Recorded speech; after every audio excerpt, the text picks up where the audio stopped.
నమస్కారం SRK news కి స్వాగతం. ముందుగా ముఖ్యాంశాలు. శేషాచలం అడవుల్లో స్మగ్లర్లు దాదాపు 2 లక్షల ఎర్రచందనం చెట్లు కొట్టేసి ఉంటారని అధికారుల అంచనా. అక్రమ రవాణాను అడ్డుకునేందుకు టాస్క్ ఫోర్స్ ను ఏర్పాటు చేశాం. ఎర్రచందనం స్మగ్లర్లపై ఉక్కుపాదం మోపుతాం హెచ్చరించిన ఉప ముఖ్యమంత్రి పవన్ కళ్యాణ్. రాయల చెరువుకు గడ్డిపడి ముంపుకు గురైన కలతూరు గ్రామ ప్రజలకు అండగా ఎస్ఎఫ్ఐ. ఇళ్లలోని బురదల్లో కూరుకుపోయిన వస్తువులు బయటకు తీస్తూ సహాయక చర్యల్లో పాల్గొన్న తిరుపతి ఎస్ఎఫ్ఐ జిల్లా బృందం. ప్రతి శనివారం ఉదయం గోవిందనామాలతో మారుమోగుతున్న తిరుపతి పురవీధులు. శ్రీవారికి ఎంతో ఇష్టమైన శనివారం రోజున నగర సంకీర్తన చేస్తున్న తిరుపతి భజన మండలి కళాకారులు. వార్తల్లోని వివరాలు. ఎర్రచందనం స్మగ్లర్లపై ఉక్కుపాదం మోపుతామని ఉప ముఖ్యమంత్రి పవన్ కళ్యాణ్ హెచ్చరించారు. తిరుపతి జిల్లాలోని మామండూరు అటవీ ప్రాంతాన్ని మంగళంలోని ఎర్రచందనం గోదామును పరిశీలించారు. తిరుపతి జిల్లా కలెక్టరేట్ లో అటవీ అధికారులతో సమీక్ష అనంతరం ఆయన మీడియాతో మాట్లాడారు. ఎర్రచందనం చెట్టు వెనుక ఆధ్యాత్మిక చరిత్ర ఉందని, వెంకటేశ్వర స్వామి గాయం నుంచి పుట్టిందని పురాణాల ద్వారా తెలుస్తోందన్నారు. ఎర్రచందనం అక్రమ రవాణాపై జిల్లాల ఎస్పీలతో సమీక్ష నిర్వహించినట్లు తెలిపారు. శేషాచలం అడవుల్లో స్మగ్లర్లు దాదాపు 2 లక్షల ఎర్రచందనం చెట్లు కొట్టేసి ఉంటారని అధికారులు అంచనా వేశారు. అక్రమ రవాణాను అడ్డుకునేందుకు టాస్క్ ఫోర్స్ ను ఏర్పాటు చేశామని, స్మగ్లింగ్ ను అరికట్టేందుకు ఏపీ, కర్ణాటక మధ్య ఒప్పందం చేసుకుందామని కర్ణాటక సీఎం సిద్ధరామయ్యను కోరారు. ఇప్పటికే ఎర్రచందనం స్మగ్లింగ్ చేస్తున్న 4 కింగ్ పింగ్ ను గుర్తించామని, వారిని పట్టుకునేందుకు చర్యలు చేపడుతున్నామని అన్నారు. శేషాచలం అడవుల్లో మాత్రమే ఉండే ఎర్రచందనం చెట్లు పర్యావరణాన్ని కాపాడుతాయని, ఈ చెట్లు నరికివేతలో స్థానికులు పాల్గొనవద్దరని అన్నారు. ఆపరేషన్ కంగారును అమలు చేస్తున్న ఈ దేశంలో ఎర్రచందనం స్మగ్లర్లు ఆట కట్టించడం పెద్ద లెక్క కాదన్నారు. స్మగ్లింగ్ స్వచ్ఛందంగా ఆపకపోతే ఎలాంటి చర్యలకైనా వెనకాడమని తెలిపారు. అటవీ చట్ట ప్రకారం ఎర్రచందనం స్మగ్లర్లు ఆస్తులు ప్రభుత్వం స్వాధీనం చేసుకుంటుందని, ఒకసారి ఆపరేషన్ మొదలు పెడితే వెనుతిరిగే ప్రసక్తే ఉండదన్నారు. పర్యావరణాన్ని విధ్వంసం చేస్తే చూస్తూ ఊరుకోమని, ఎర్రచందనం నరికేవేతలో పాల్గొనే తమిళనాడు కూలీలకు కూడా అవగాహన కల్పిస్తామన్నారు. శ్రీ వెంకటేశ్వర స్వామి భక్తులు కూడా ఎర్రచందనాన్ని కాపాడుకునేందుకు ప్రయత్నించాలని పవన్ తెలిపారు. నేను అటవీ శాఖ బాధ్యతలు తీసుకున్నాక, పర్యావరణ బాధ్యతలు తీసుకున్నాక ముందుగా రెడ్ శాండర్స్ ఎర్రచందనం స్మగ్లింగ్ ఒకటి ఇది నా దృష్టిలో ఉంది. గత 14 నుంచి 19 వరకు ఒక విధానంలో ఉంటే 19 నుంచి 24 వరకు చాలా విపరీతంగా ఎర్రచందనం స్మగ్లింగ్ జరిగింది. అంటే ఉదాహరణకి ఒక సంవత్సరం అటు ఇటుగా, అంటే ఇది మీ దృష్టికి తీసుకురావడానికి, పొద్దున డిపోలోకి వెళ్తే నేను అక్కడ ఉన్నది దాదాపు 2,60,60,000 దుంగలు ఉన్నాయి, ఎర్రచందనం దుంగలు. అంటే కనీసం 2 దుంగలైనా కలిపి ఒక చెట్టు అనుకుంటే ఈ 6 సంవత్సరాల్లో 5-6 సంవత్సరాల్లో 1,30,000 ఎర్రచందనం చెట్లు అడ్డగోలుగా నరికేశారు. ఇది మనకి ఆన్ రికార్డు మనకు ఉంది ఇప్పుడు. సో నేను మిగతా అధికారులందరితో మాట్లాడుతున్నప్పుడు దీని విలువ ఎంత ఉండొచ్చు అంటే, యాజ్ ఆన్ నౌ మార్కెట్లో ఇప్పుడున్న 40 లక్షల టన్ను అనుకుంటే, మెట్రిక్ టన్ను అనుకుంటే దాదాపు 2,000 కోట్ల నుంచి 5,000 కోట్లు ఇప్పుడు మనకు ఉన్నది. అసలు ఇది పట్టుకున్నది ఎంత ఉంటుంది అంటే, దీనికి కనీసం 2 నుంచి 3 దాకా ఉంటుంది అనేది ఒక అంచనా కింద మన అధికారులు చెప్తా ఉన్నారు. సో దీన్ని బట్టి మీరు అర్థం చేసుకోవచ్చు, ఒక close to 8,000 to 10,000 crores worth ఎర్రచందనం ఇక్కడ స్మగ్లింగ్ చేయబడింది. సో నేను ఛార్జ్ తీసుకున్న తర్వాత ముందస్తుగా ఏం చేసాం, ఏంటి ఇష్యూస్ ఉన్నాయంటే, మేము కర్ణాటక రాష్ట్రానికి వెళ్ళి మాట్లాడుతున్నప్పుడు అంటే ఎంత అలసత్వంతో ఉన్నాం అని చెప్పడానికి 140 కోట్ల ఎర్రచందనం దొంగలు కర్ణాటక అటవీ శాఖ అధికారులు స్వాధీనం చేసుకున్నారు. దాన్ని వాళ్ళు అమ్మేశారు. అది నేను కుంకి ఏనుగుల కోసం వెళ్ళి వాళ్ళతో ఇంటరాక్షన్లో వాళ్ళు థ్యాంక్స్ చెప్తున్నాను, మీకు థ్యాంక్స్ చెప్పాలి, మాకు మీ వల్ల మాకు 140 కోట్లు మా అటవీ శాఖ వచ్చినాయి అని. ఏంటి వచ్చినాయి అంటే, మీరు కొట్టేసిన ఎర్రచందనం, మీ స్మగ్లర్లు కొట్టేసిన ఎర్రచందనం దొంగలు మేము ఇక్కడ పట్టుకుని దాన్ని వేలం పాటలు అమ్మేసి మాకు 140 కోట్లు వచ్చిందని. అంటే దీనికి అప్పుడున్న మంత్రులు కానీ ఒక్కరు కూడా బాధ్యత తీసుకోలేదు ఈరోజు. దాన్ని పొలిటికలైజ్ చేయడానికి కూడా పెద్ద ఎక్కువ మాట్లాడే దాని గురించి, ఎందుకంటే జరిగిపోయిన దాని గురించి మనం ఏం చేయలేం, కానీ ఏం కరెక్షన్స్ చేయాలి భవిష్యత్తులో అనే దాని మీద ఉంది. దీంట్లో కూర్చోబెట్టి ఎస్పి సుబ్బారెడ్డి గారి నేతృత్వంలో టాస్క్ ఫోర్స్ పనిచేస్తూ ఉంది. రెడ్ శాండర్స్ని ట్యాకిల్ చేసే టాస్క్ ఫోర్స్. దీని గురించి కూర్చోబెట్టి అటవీ శాఖ అధికారులతోటి కానీ అండ్ టాస్క్ ఫోర్స్ అధికారులందరితో కూర్చోబెట్టి 5 జిల్లాల ఎస్పీలతో కూర్చొని మాట్లాడాము. ఇప్పుడు దాకా ఒక రివ్యూ మీటింగ్ చేశాం.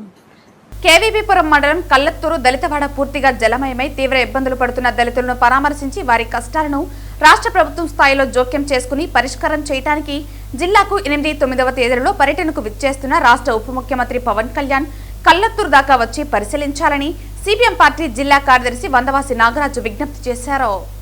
లోతట్టు ప్రాంతంలో ఉన్న కల్లత్తూరు దళితవాడను బిడ్డ ప్రాంతాలకు తరలించడానికి ప్రతి కుటుంబానికి 5 సెంట్ల ఇంటి స్థలం, 10 లక్షల రూపాయలు ఇంటి నిర్మాణానికి 2 ఎకరాలు సాగు భూమి ఇచ్చి శాశ్వత పరిష్కారం చేయడానికి ఉప ముఖ్యమంత్రి నేరుగా పర్యటిస్తే వారి సమస్యను అర్థం చేసుకుని ఫారెస్ట్ రెవెన్యూ వద్ద ఉన్న భూ సమస్యను కూడా పరిష్కారం చేసి దళితులకు న్యాయం చేసే విధంగా తగు చర్యలు తీసుకోవడానికి అవకాశం ఉంటుందని, తక్షణమే కల్లత్తూరును సందర్శించాలని, సర్వస్వం కోల్పోయిన బాధితులకు అండగా నిలబడాలని వందవాసి నాగరాజు విజ్ఞప్తి చేశారు. రాష్ట్ర ఉప ముఖ్యమంత్రి శ్రీ పవన్ కళ్యాణ్ గారు 8, 9 తేదీల్లో తిరుపతి జిల్లా పర్యటన నిమిత్తం వచ్చేస్తున్నారు. ఆయన పర్యటనలో ప్రథమంగా ఉండాల్సింది కేవీపురం కళత్తూరు గ్రామాన్ని సందర్శించడం. కళత్తూరు గ్రామంలో దళితులు మొత్తం నీట మునిగిపోయి బురదమయమైపోయి కదలలేని పరిస్థితి ఉంది. పిల్లల పుస్తకాల కానించి వాళ్ళకి జీవనాధారంగా ఉన్న గేదెలు, ఆవులు మొత్తం కొట్టుకొని పోయాయి. వాళ్ళ వస్తువులు ఇళ్లలో ఉన్న ఏ ఒక్క వస్తువు మిగిలిన పరిస్థితి.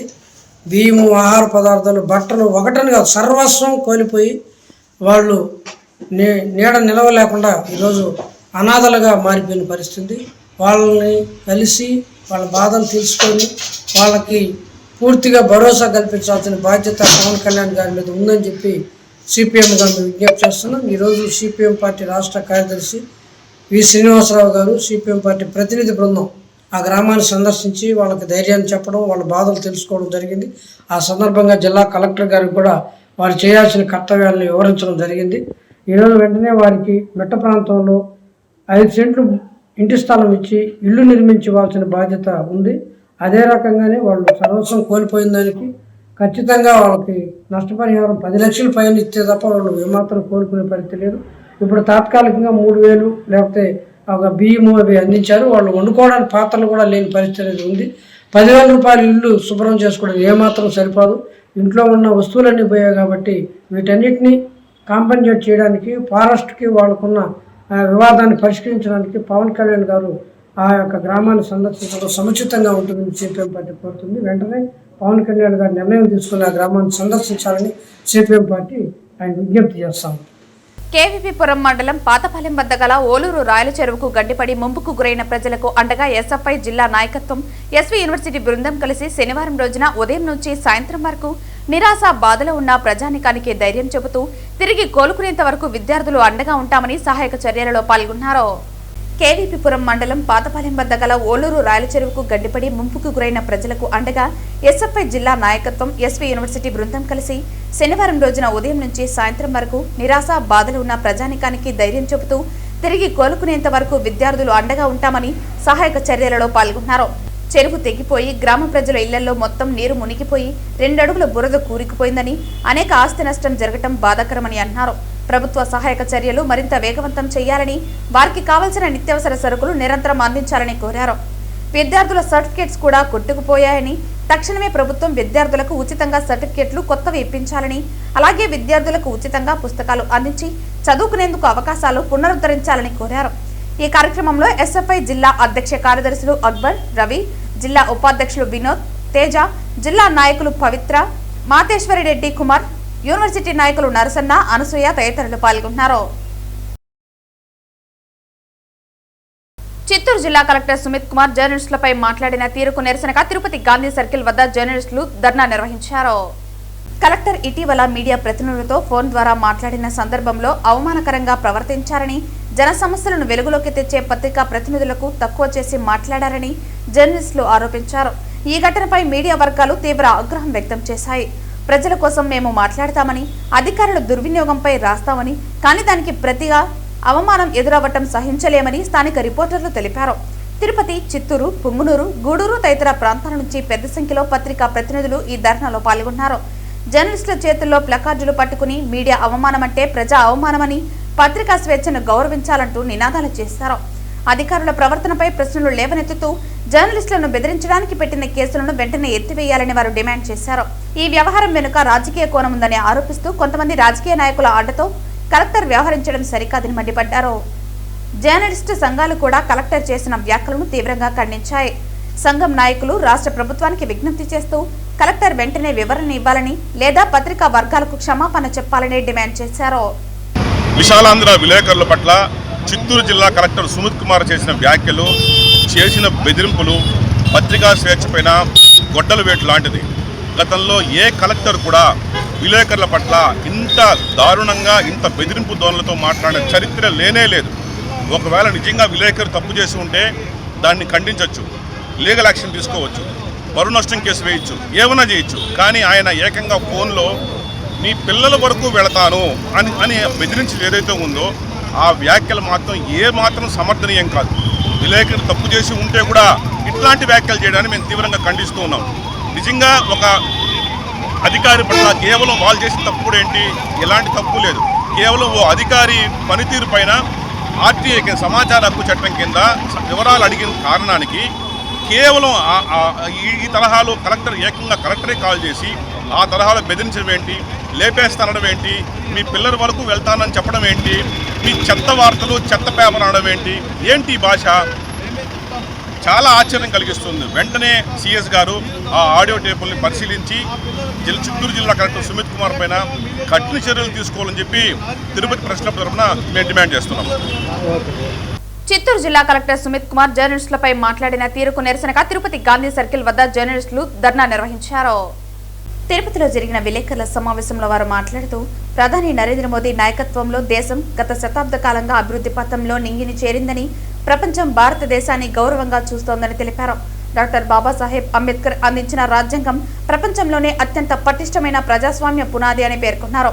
రాహుల్ గాంధీ చేస్తున్న ఆరోపణలు రాజ్యాంగాన్ని అవమానపరచడమేనని ఆయన ఆక్షేపించారు.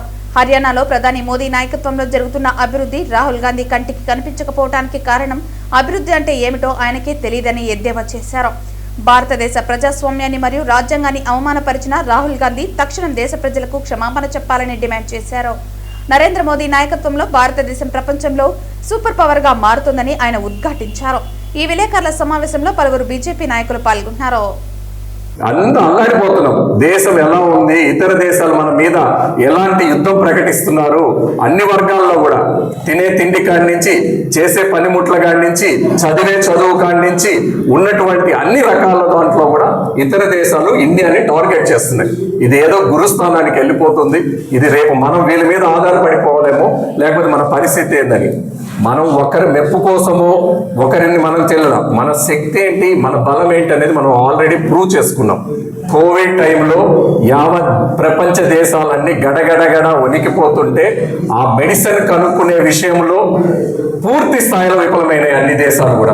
కానీ ఒక్క భారతదేశం వైద్య రంగమే కాదు, శాస్త్రవేత్తలే కాదు, సైంటిస్టులు కాడి నుంచి అందరూ ప్రతి ఒక్కరు కష్టపడి with in a span of period 2-3 నెలల్లో ఆ వ్యాక్సిన్ తీసుకొని పరీక్షలు జరిపి 4 నెలల్లో మన దేశంలో ఉన్న 140 కోట్ల మందికి ఉచితంగా భారతీయ జనతా పార్టీ ప్రధానమంత్రి నరేంద్ర మోడీ గారే ఫ్రీగా ఇవ్వడం జరిగింది. అలాగని గొమ్మనైపోలేదు. మనతో నమ్ముకొని ఉన్న మన చుట్టుపక్కల ఉన్న 110 దేశాలకు కూడా ఆ వ్యాక్సిన్ ని మనం ఉచితంగా పంపించాం. అంటే మన దేశం యొక్క శక్తి సామర్థ్యాలు ప్రపంచ దేశాలకు తెలియజేసే స్థానంలో ఈరోజు ప్రధానమంత్రి నరేంద్ర మోడీ గారు అన్ని రంగాల్లో కూడా ముందున్నారు.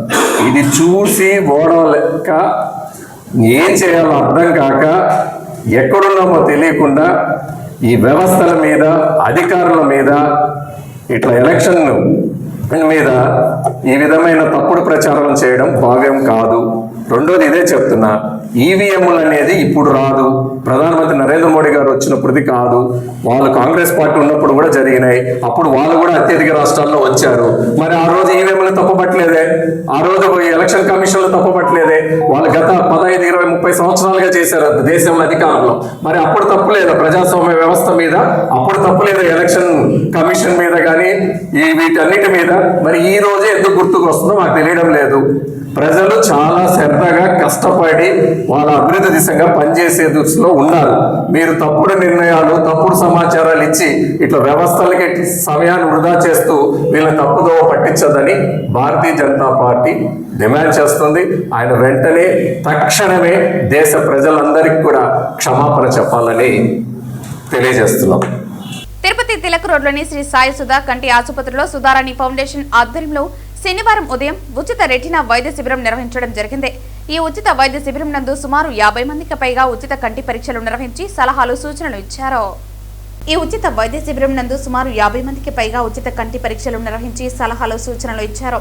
డాక్టర్ సుధారాణి మాట్లాడుతూ మధుమేహం ఉన్నవారిలో డయాబెటిక్ రెనోపతి అనే కంటి వ్యాధి వస్తుందని, ఇలాంటప్పుడు రక్తంలో చక్కెర స్థాయిలు రెటినాలోని రక్త నాళాలను దెబ్బతీస్తాయని అన్నారు. డయాబెటిక్ రెటినోపతి యొక్క ప్రారంభ దశలో దృష్టి సాధారణంగా ప్రభావితం కాదని, రెటినోపతి అభివృద్ధి చెందుతున్నప్పుడు దృష్టి ప్రభావితం కావచ్చని, పరిస్థితిని చాలా కాలం పాటు నిర్లక్ష్యం చేస్తే పూర్తిగా దృష్టిని కోల్పోయే ప్రమాదం ఉందన్నారు. డయాబెటిస్ ఉన్నవారు ప్రతి 3 నెలలకు ఒకసారి తప్పనిసరిగా స్క్రీనింగ్ పరీక్షలు చేయించుకున్నట్లయితే మరియు మధుమేహ వ్యాధిని అదుపులో ఉంచుకున్నట్లయితే, స్మోకింగ్ ని ఆపడం లాంటివి చేయటం ద్వారా డయాబెటిక్ రెనోపతి బారిన పడకుండా కంటి చూపు కోల్పోకుండా కాపాడుకోవచ్చునని ఆమె తెలియజేశారు. ఈ వైద్య శిబిరంలో హాస్పిటల్ సిబ్బంది విశ్వనాథం, మహేష్, సునీత తదితరులు పాల్గొన్నారు. ఈరోజు మా శ్రీ సాయి సుధా ఐ హాస్పిటల్ నందు ఉచిత రెటీనా క్యాంపు నిర్వహించాము. దాదాపు ఒక 50 మెంబర్స్ ఈ క్యాంప్లో పాల్గొన్నారు. ముందుగా వాళ్ళందరికీ కూడా కృతజ్ఞతలు తెలియజేస్తున్నాము. మనందరికీ తెలుసు, రోజు రోజుకి షుగర్ వ్యాధి అన్నది యంగర్ ఏజ్ నుంచి ఇప్పుడు స్టార్ట్ అవుతుంది. దాదాపు 30 ఏళ్ళు పైబడ్డ వాళ్ళ నుంచి కూడా అందరూ కూడా ఎవరిని మేము క్లినిక్ రోజు ఐ టెస్టింగ్కి వచ్చినా కానీ షుగర్ ఉందని, బీపీ ఉందని చెప్పడం చాలా కామన్ అయిపోయింది.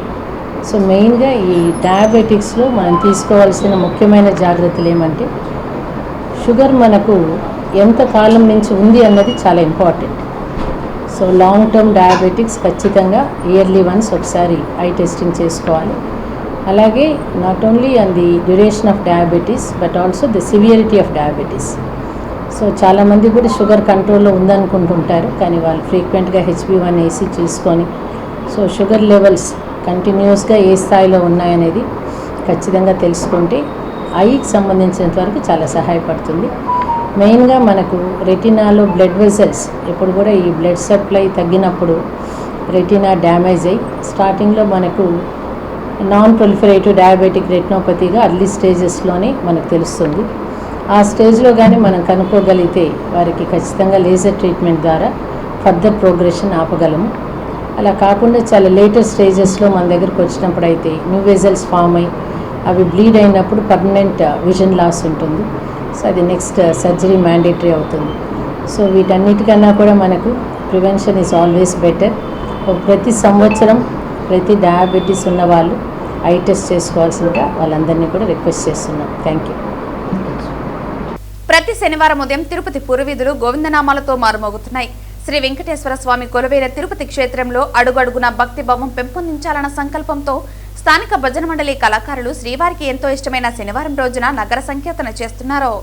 100 మందికి పైగా భజన మండలి కళాకారులు ప్రతి శనివారం ఉదయం 5 గంటలకి సాంప్రదాయ వస్త్రాలతో నుదుటిపైన గోవిందనామాలతో స్థానిక గోవిందరాజ స్వామి ఆలయం వద్దకు చేరుకుంటున్నారు. అక్కడి నుంచి మేళ తాళాలు, మంగళ వాయిద్యాల నడుమ తిరువీధులలో నగర సంకీర్తన చేస్తూ నగరంలో ఆధ్యాత్మిక శోభను తీసుకొస్తున్నారు. ఈ కార్యక్రమంలో నగర సంకీర్తన మండలి సభ్యులు గుండాల గోపినాథ్, వాసుదేవరెడ్డి, రాజశేఖర్ రెడ్డి, కొండే చెంగారెడ్డి, మునినాథారెడ్డి, భాస్కరాచారి, మురళి, మునేందర్ రెడ్డి తదితరులు పాల్గొన్నారు. భక్తులు నగర సంకీర్తన కొత్తగా పరిచయం చేశారు మన గుండాల గోపినాథ్ గారు. ప్రతి ఒక్కరూ తిరుపతిలో భక్తులు, కొండ భక్తులంతా కొత్తగా రామారావు కానీ గోవిందరాజు గుడి కానీ ప్రతి ఒక్కరూ శనివారం తెల్లవారితో 50 మంది తక్కువ లేకుండా ప్రతిరోజు నగర సంకీర్తన చేస్తూ భక్తుల భావాలను మరింత పెరుగుదిస్తున్నారు. అందుకు రాయలసీమ కానీ నగర సంకీర్తన ఓం నమో వెంకటేశాయ. ప్రతి శనివారము నగర సంకీర్తనలో భాగంగా ఉదయం తెల్లవారుజామున 5 గంటల నుంచి 6:45 వరకు 4 మాడ వీధులలో స్వచ్ఛమైన జానపద సంకీర్తనలతో కోలాహలంగా కోలాటాలతో చేసుకుంటున్నాము. వారము అధిక సంఖ్యలో భక్తులు ఇచ్చేస్తున్నారండి. ఇప్పుడు కార్తీక మాసం కాబట్టి అయ్యప్ప స్వామి భక్తులు కానీ ఈ నగర సంకీర్తనలో భాగంగా పాల్గొంటే ఎంతో బాగుంటుందని అనుకుంటున్నాము. ఓం నమో వెంకటేశాయ. తిరుపతి వినాయక సాగర్ లో వెలసిన శ్రీ సంకల్ప వరసిద్ధి వినాయక స్వామి ఆలయంలో శనివారం సంకటహార చతుర్థి పూజలు శాస్త్రోక్తంగా జరిగాయి. సంకటహార చతుర్థి అనేది ప్రతి నెలలో కృష్ణపక్షంలో వచ్చే 4వ రోజున జరుపుకునే వినాయకుడి పండుగ. ఈ రోజున ఉపవాసం ఉండి గణేశుడిని పూజించడం వల్ల కష్టాలు తొలగిపోతాయని భక్తుల నమ్మకం. సంకట అంటే కష్టం, హర అంటే తొలగించడం, చతుర్థి అంటే 4వ రోజు అని అర్థం. ఈ సందర్భంగా స్వామివారికి ప్రత్యేక అభిషేకాలు నిర్వహించి శోభయమానంగా అలంకరించి నైవేద్యం సమర్పించి భక్తులకు దర్శన భాగ్యం కల్పించారు. అనంతరం విచ్చేసిన భక్తులకు అన్నప్రసాదాలను వితరణ చేశారు. ఈ కార్యక్రమంలో ఆలయ పురోహితులు సురేష్ స్వామి, ఆలయ ధర్మకర్త కొండే చెంగారెడ్డి, సభ్యులు గుండాల గోపీనాథ్, నాదమునిరెడ్డి, సుధాకరాచారి తదితరులు పాల్గొన్నారు. ఓం గణేశాయ నమః. స్వస్తి శ్రీ విశ్వావసు నామ సంవత్సరే కార్తీక మాసే కృష్ణపక్షే స్థిరవాసరే సంకటహర చతుర్థ్యాం మృగశిర నక్షత్రయుక్తాయాం శుభ నక్షత్ర శుభయోగ శుభకరణ ఏవం విశిష్టాయామని ఈరోజు సాయం సంధ్యా ప్రదోష సమయంలో స్వామికి ఇష్టమైన చతుర్థి సంకటహర చతుర్థి. ఈరోజు శనివారం వెంకటేశ్వర స్వామికి ఇంకా విశేషం. ఈ రెండు కలిసింది సాయంకాలం ప్రదోష సమయం. ప్రతీ నెల గోపీనాథ్ రెడ్డి గారి ఆధ్వర్యంలో అభిషేకము పూజ అన్నీ చేసుకుంటున్నాం. ఒక్కొక్కరికి ఒక్కొక్క సంకటం. ఆయుష్, ఆరోగ్యం, ఆనందం, ఆస్తి ఏది పొద్దునకుండా మనం ఆయన్ని వేడుకుని ఆ సంకటాన్ని పోగొట్టే సంకటహర చతుర్థి ఈరోజు. అంత విశేషంగా మన సంకల్ప ప్రసిద్ధి వినాయక సాగర్లో ఉండే సంకల్ప ప్రసిద్ధి వినాయకుడిని వేడుకొని ఈరోజు అభిషేకాలంతా చేస్తున్నాం. చాలా గ్రాండ్గా ఇదైంది. ప్రతి నెల ఇదే ప్రదోష సమయంలో చేస్తున్నాం. ఇంకొక విశేషం, ఈ శనివారం వెంకటేశ్వర స్వామికి చాలా విశేషమైన రోజుగా ఏర్పడింది. ఇది శనివారం అంటే స్థిరవారం, సంస్కృతంలో స్థిరవారం, సంకటహర చతుర్థి, మృగశిర నక్షత్రం, అంత 3 కలిసింది. అంత విశేషం. అందరికీ ఒక్కొక్క సంకటాన్ని పోగొట్టి అందరికీ ఆయుష్, ఆనందం ఇవ్వాలని ఆ విఘ్నేశ్వర స్వామిని కోరుకుంటూ జై గణేష్ మహారాజ్కి. శనివారం ఉదయం వీఐపీ విరామ సమయంలో తిరుమల శ్రీవారిని పలువురు ప్రముఖులు దర్శించుకున్నారు. శనివారం ఉదయం వీఐపీ విరామ సమయంలో కేంద్ర మంత్రి హర్దీప్ సింగపూరి, సినీ హీరో అర్జున్, మాజీ మంత్రి ఆర్కే రోజా, సినీ నటి శైలజా ప్రియలు వేరువేరుగా కుటుంబ సభ్యులతో కలిసి స్వామివారి సేవలో పాల్గొని మొక్కులు చెల్లించుకున్నారు. దర్శన అనంతరం ఆలయ రంగనాయకుల మండపంలో వేద పండితుల వేద ఆశీర్వచనం అందించగా ఆలయ అధికారులు శ్రీవారి తీర్థ ప్రసాదాలు అందజేసి పట్టు వస్త్రంతో సత్కరించారు. అనంతరం ఆలయం వెలుపల హీరో అర్జున్ మీడియాతో మాట్లాడుతూ 4 సంవత్సరాల తర్వాత కుటుంబ సభ్యులతో కలిసి స్వామివారిని దర్శించుకోవటం చాలా సంతోషంగా ఉందన్నారు. నేను నిర్మాతగా దర్శకుడిగా చేస్తున్న సీత పయనం వచ్చే నెలలో విడుదలవుతుందని తెలిపారు. కార్తీక మాసం అంటేనే వెంకటేశ్వర స్వామి శివుడిని ఆరాధిస్తాం. సో స్టార్టింగ్ డే 22nd ఇక్కడికే వచ్చి స్వామి ఆశీర్వాదంతో మరి కార్తీక మాసం స్టార్ట్ చేసుకున్నాం. మళ్ళీ ఈ రోజు స్వామిని శనివారం రోజు కార్తీక మాసంలో వెంకటేశ్వర స్వామిని దర్శించుకోవడం చాలా సంతోషంగా ఉంది. స్వామి వారి ఆశీస్సులు అందరి మీద ఉండాలి, అందరికీ మంచి జరగాలని మనస్ఫూర్తిగా కోరుకుంటున్నాను. అందరికీ నా హృదయపూర్వకమైన నమస్కారాలు తెలియజేసుకుంటున్నాను. తిరుపతికి ఎప్పుడు నేను వచ్చేది అనేది చాలా విశేషం. ఇక్కడికి రావడమే విశేషం. బట్ ఈసారి ఒక 3-4 years నుంచి రాలేకపోయాను. సో ఈ ఇయర్ మళ్ళా భాగ్యం కలిగింది. అండ్ ఇంకొక విశేషం ఏంటంటే నా ఫుల్ ఫ్యామిలీతో వచ్చాను ఈసారి. And I'm very very happy. So as always ఇక్కడ వస్తే ఒక మంచి వైబ్ ఎప్పుడు ఉంటుంది. అండ్ ఈ ఇయర్ వేరే సీతా పయనం అనే ఒక సినిమా నేను రిలీజ్ చేస్తున్నాను. నెక్స్ట్ మంత్ రిలీజ్ చేస్తున్నాను. నేను డైరెక్ట్ చేసి ప్రొడ్యూస్ చేసేది. సో అది ఇంకొక ముఖ్య కారణం రావడానికి. సో అందరి భక్తులందరికీ, ఆంధ్ర ప్రజలందరికీ, తెలంగాణ అందరికీ ఆ దేవుడు ఆశీర్వాదం ఎప్పుడు ఉండాలని కోరుకుంటున్నాను. God bless. వార్తలు ముగించే ముందు ముఖ్యాంశాలు మరోసారి.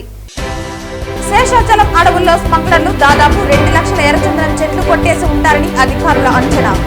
అక్రమ రవాణాను అడ్డుకునేందుకు టాస్క్ ఫోర్స్ ను ఏర్పాటు చేశాం. ఎర్రచందనం స్మగ్లర్లపై ఉక్కుపాదం మోపుతాం హెచ్చరించిన ఉప ముఖ్యమంత్రి పవన్ కళ్యాణ్.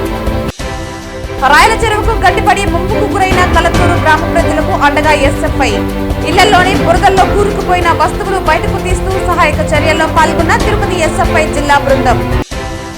ప్రతి శనివారం ఉదయం గోవిందనామాలతో మారుమోగుతున్న తిరుపతి పురవీధులు. శ్రీవారికి ఎంతో ఇష్టమైన శనివారం రోజున నగర సంకీర్తన చేస్తున్న తిరుపతి భజన మండలి కళాకారులు. ఈ వార్తలు ఇంతటితో సమాప్తం. తిరిగి వార్తల్లో మళ్ళీ కలుద్దాం. అంతవరకు సెలవు. నమస్కారం.